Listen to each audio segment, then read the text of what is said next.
आपको समझना होगा, उत्तर प्रदेश में सारे भगवान क्यों आते हैं, मुंबई में सारी फिल्में क्यों बनती है, ये एक नैरेटिव बनाया जाता है। तो गोदी मीडिया के जरिए नैरेटिव बनाया जा रहा था ये खालिस्तानी है, आतंकवादी है, पाकिस्तान प्रायोजित है। इसी भूमि पर गाजीपुर में उस आंदोलन को कुचलने के लिए सारी गोदी मीडिया कितनी उनकी बातें खिल उठी थी। अभी 10 मिनट में आंदोलन खत्म होने वाला, ये होने वाला, वो होने वाला है, लेकिन प्रकृति ऐसा नहीं चाहती। मैं शुरू दिन से कह रहा हूँ ये आंदोलन प्रकृति चला रही है, प्रकृति बदलाव चाहती। भारत की धरती एक सच्चे लोकतंत्र में तब्दील हो, दुनिया खुशहाली के गीत गाए। मैं इसको इस तरह से कहता हूँ ये संक्रमण काल है। हो सकता है कि मैं आपके विचारों से सहमत ना हूँ, लेकिन आपके अभिव्यक्ति के अधिकार की रक्षा करूँगा। ये है मौलिक अधिकार। 1901 में मुझे अपने विचार समाज के सामने रखने का अधिकार है, भारतीय संविधान ने मुझे दिया है। उस अधिकार का मैं इस्तेमाल कर रहा हूँ। मैं देश के जन जन को ये प्रार्थना करना चाहता हूँ कि भारत में सच्चा लोकतंत्र लाना है तो इस किसान को, इस भारत की आत्मा को, इस रीढ़ को मजबूत बनाओ। भारत का किसान यानी भारत की आत्मा है। भारत की आत्मा गांव में रहती है। गांव मजबूत होंगे, देश मजबूत बनेगा।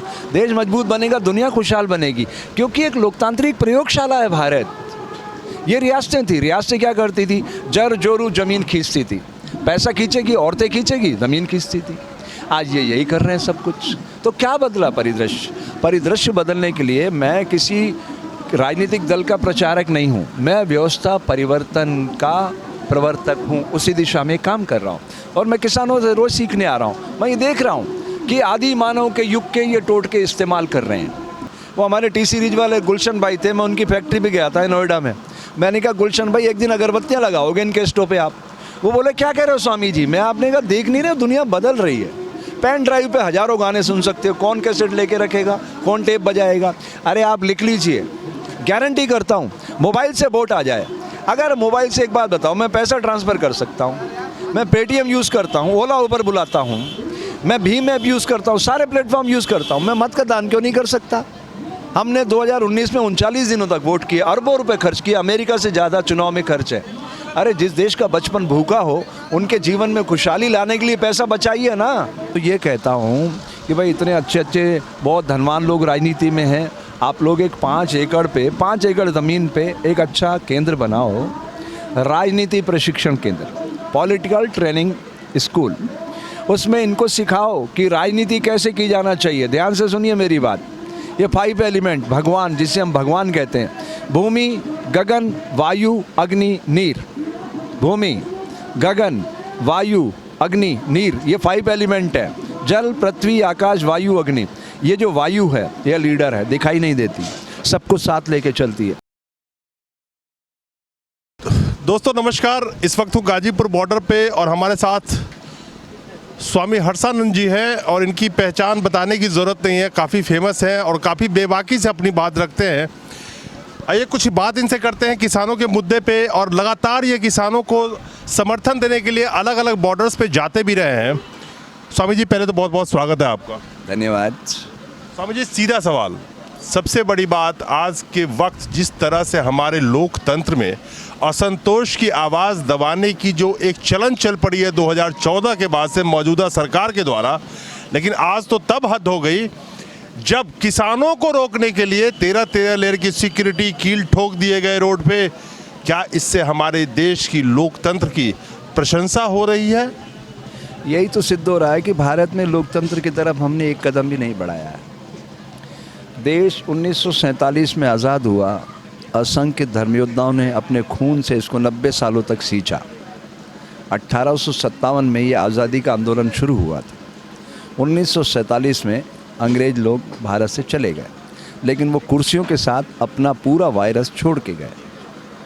उसी वायरस के साथ हमारे लोग जाके बैठ गए। लेकिन स्वामी जी सबसे बड़ा मुद्दा ये है कि जो एक मौलिक अधिकार है लोगों का, आप उदाहरण के तौर पे कोई भी आंदोलन ले लीजिए, कोई भी असंतोष की आवाज़ ले लीजिए मौजूदा सरकार में, जिसको दबाने के लिए इन्होंने एक नया टूल गोदी मीडिया, पत्थरबाज, अलग अलग तरीक़ों से बदनाम करना। डेमोक्रेसी की जो परिभाषा है उसके हिसाब से अगर एक आदमी रोड पे चिल्लाए तो उसकी आवाज़ सुनी जानी चाहिए।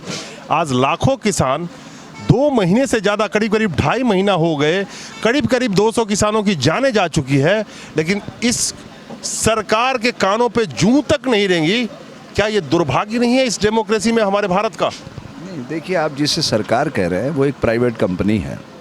एक ज़माना था जब हम गलती करते थे तो उसको नेशनल मीडिया रिपेयरिंग करता था। अब नेशनल मीडिया गलती कर रहा है, आप उसे ना दोहराएं, उसे रिपेयरिंग करें, ये आपकी ड्यूटी है। ये एक नाग कंपनी है, नरेंद्र अमित गौतम अडानी कंपनी में तब्दील कर चुके हैं। सरकार होती तो 2 घंटे में फैसला हो जाता। देखिए, ये जो भारतीय जनतंत्र है ये दुनिया के लिए एक प्रयोगशाला है। 299 महापुरुषों ने मिलकर भारतीय संविधान की रचना की थी। ये अलग बात है कि हम इस संविधान का हम पहला पेज भी खोल कर नहीं देख पाए हैं, मतलब चल नहीं पाए उस पर।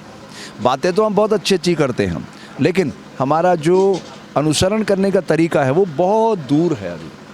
अभी हमने लोकतंत्र की शक्ति को पहचाना ही नहीं है और ये मुट्ठी भर लोगों के हाथ में कैद होकर रह गई। जब तक इसका मूल स्वरूप जनता के लिए सामने नहीं आएगा, तब तक भारत में लोकतंत्र एक दूर की चिड़िया है जो अभी आसमान में उड़ रही है। उसको धीरे धीरे धरती पर लाना होगा। उसके लिए ये जो किसान है, धरती पुत्र, इसको प्रकृति ने माध्यम बनाया। और जो आप कह रहे हैं, मैं तो ये देख रहा हूँ कि ये अंतर्राष्ट्रीय सीमा बन चुकी है ये दिल्ली के आसपास। देखिए, ये बात सच है और कड़वी बात है। सरकारें आती रही जाती रही, किसान की दयनीय हालत पे किसी ने ध्यान नहीं दिया। भारत का किसान ऋण में जन्म लेता है, ऋण में पलता है, ऋण चुकाने के लिए पीढ़ियों पर छोड़ के चल देता है। इस दृश्य को बदलने के लिए किसी ने ईमानदार प्रयास नहीं किया है। स्वामीनाथन आयोग की रिपोर्ट बनी, वो भी धूल खाती रही, दफ्तरों में सड़ती रही। क्योंकि हमारा जो संविधान है, इस संविधान की पहले शक्ति को हमें समझना होगा। ये 3 पिलर पे टिका हुआ है। जैसे ये गोदी मीडिया के बारे में आप जो कहते हैं, ये प्रजातंत्र का चौथा स्तंभ है, ये कोई स्तंभ नहीं है। इसकी भूमिका तो एक दर्पण की तरह है और उस दर्पण पे भी इतनी धुंध जम गई है कि हमारी तस्वीर भी अब विकृत दिखाई देती है। तो पहले तो आप ये समझिए कि भारतीय संविधान क्या है। कार्यपालिका, व्यवस्थापिका, न्यायपालिका। कार्यपालिका मतलब आपके हमारे वोट से चुने गए जनप्रतिनिधि सरकार बनाते हैं। व्यवस्थापिका, जो वो कार्यपालिका जो काम करना चाहती है वो इनको जिम्मेदारी देती है, IAS IPS को, कि आप हर ज़िले में ये काम करिए। अब ये दोनों गलती करते हैं तो उस पर न्यायपालिका अंकुश लगाती है कि नहीं, ये काम आप ठीक नहीं कर रहे हैं। लेकिन दुर्भाग्य ये है कि इन तीनों ही पिल्लर पर इस समय इस नाग कंपनी का कब्जा है। मैं आपको प्रमाण दे रहा हूँ। 2019 में इन्होंने, नरेंद्र भाई ने पूरे देश में घूम के कहा कि आप लोग मेरे प्रतिनिधि मत देखो, मुझे देखो, मैं चुनाव लड़ रहा हूँ। और भोली भाली जनता ने उस नारे में आके सबका साथ, सबका विकास, सबका विश्वास में फंस गए। हम सब फंसे हैं। तो बबूल के पेड़ पे प्रकृति आम नहीं लगाती है ना, बात ये है। लेकिन मैं ये कहना चाहता हूँ, धरती पुत्र इस समय सामने है और ये एक बहुत बड़ी चुनौती है। इस चुनौती को बदलने के लिए ठीक स्वरूप में 2-3 चीज़ें मैं जत्थेबंदियों से कहना चाहता हूँ। एक तो ये जो नैरेटिव चला रहे हैं कि ये जाटों का और सिखों का आंदोलन है, इस नैरेटिव को आपको डिमोलिश करना होगा। ये भारत के जन जन का आंदोलन है। मैं तो यहाँ सीखने भी आ रहा हूँ। मुझे MSP से कोई लेना देना नहीं। मैं तो 50 रुपये में गेहूँ खरीद रहा हूँ। किसान भले 20 रुपये में नहीं बेच पा रहा है, ये अलग बात है। मैं 50 रुपये में सिटी मॉल से जाके ख़रीद रहा हूँ। मुझे 50 रुपये से गेहूँ कम पे नहीं मिल रहा है, लेकिन मैं उस लड़ाई में लोकतंत्र की आहट देख रहा हूँ। अगर ये लड़ाई सरसब्ज हो जाती है, पिछले 6.5 साल के कार्यकाल की आप बात करें, जंतर मंतर पे 4 साल तक 1 रैंक 1 पेंशन के लिए सैनिक बैठे रहे, उनको भी उठ के जाना पड़ा। कोई भी आंदोलन सरसब्ज नहीं हुआ, क्योंकि इनको अहंकार है कि हमारे पास 303 लोग हैं लोकसभा में, हमारा कोई कुछ नहीं बिगाड़ सकता। बात यह है साहब, हमने अपने हाथ से अपनी सत्ता उनके हाथ में सौंपी है। अब इनको कमज़ोर करने का एक ही तरीका है, इनको बिना छुए आप इतनी बड़ी रेखा कर दो इस सोशल मीडिया के जरिए कि वो छोटे पड़ जाए।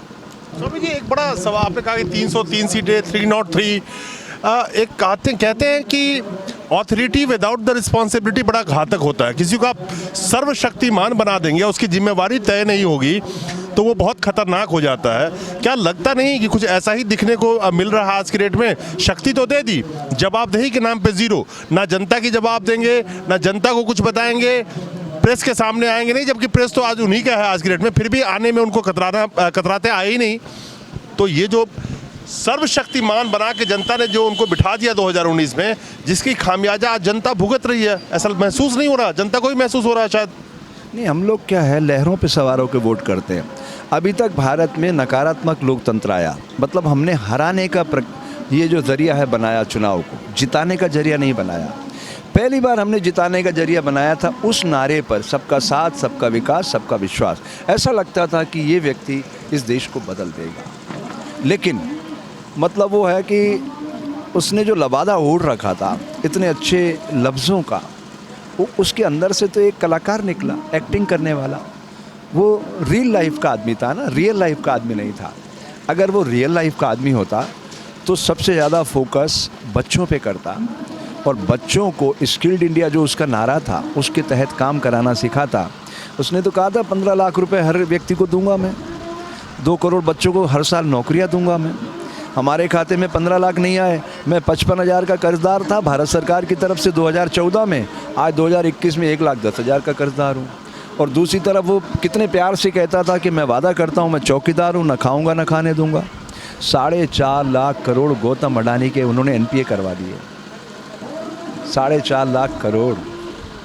और किसान क्या मांग रहा है?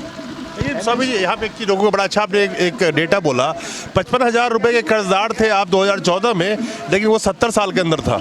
ये महज 6 साल के अंदर आपका जो डबल हुआ है, डबल से ऑलमोस्ट ज़्यादा हो चुका है कर्ज, प्रति व्यक्ति कर्ज की जो आप बात कर रहे हैं, ये तो सिर्फ 6 साल में हुआ है। अगर ये 70 साल से होते तो हो सकता है आपके ऊपर 10 लाख का हो चुका होता अभी तक।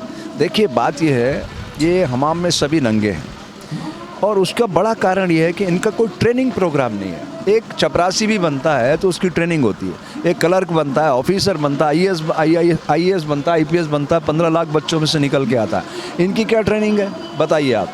इनको ट्रेनिंग देना है कि लीडरशिप कैसे डेवलप की जाती है। आप अपने क्षेत्र में काम करिए, फिर आप देश को समझिए, फिर आप दुनिया को समझिए, ताकि हम दुनिया के साथ कदम ताल करके समन्वय बना के भारत को एक खूबसूरत लोकतांत्रिक देश बना सकें।